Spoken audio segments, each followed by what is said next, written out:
ఈవిడ చూపించే ప్రేమ వెనుక పథకాలున్నాయి, అభిమానం వెనుక మోసం ఉంది. జీవితకాలం మర్చిపోలేని సన్మానం జరిగింది.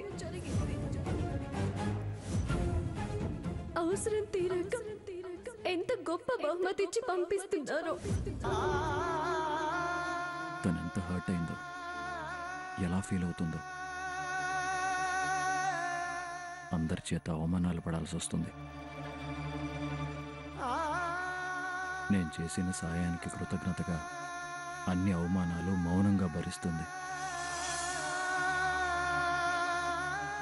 నేను అలా మాట్లాడినందుకు ఖచ్చితంగా బాధపడుతూనే ఉంటుంది. అనవసరంగా తన మనసుకి బాధ కలిగించాను.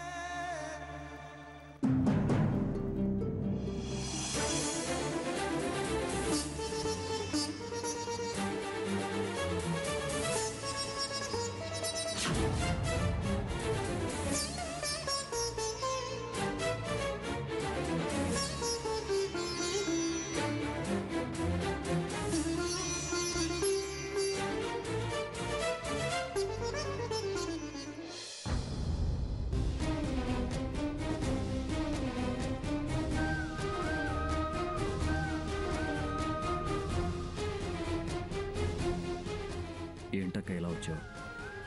ఏమన్నా పనుందా? నిన్నిలా చూసి ఓ మాట అడగాలనిపించొచ్చాను. ఏంటా మాట? ఈ మధ్య ఎన్నడూ లేంది ఇవాళిలా తాగుతున్నావేంటి? ఏదో సరదాగా అలా తాగాలనిపించింది, తాగుతున్నాను. గతంలో నువ్వెప్పుడూ సరదా కోసం తాగలేదు. అయినా నీ ముఖంలో సంతోషం కనిపించడం లేదు. బాధ, ఆవేదన ఏదో దూరమై తట్టుకోలేక తాగుతున్నట్టుంది.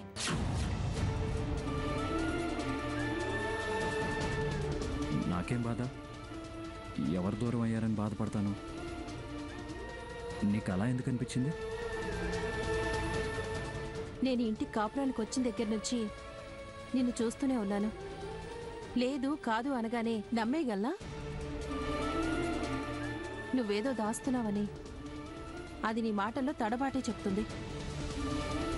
నీ బాధ నీ మొహంలో స్పష్టంగా కనిపిస్తోంది. అబద్ధాలు అడ్డం నీకు రాదాదిత్య. నిజం చెప్పు, ఎందుకు బాధపడుతున్నావు? అక్క, చిన్నప్పటి నుంచి నువ్వు ప్రాణానికి ప్రాణంగా చూసుకున్న దీప్తి అత్తారింటికి వెళ్ళిందనా? ఎప్పుడైనా వెళ్లాల్సిందేగా, అందుకని ఇలా తాగాలా?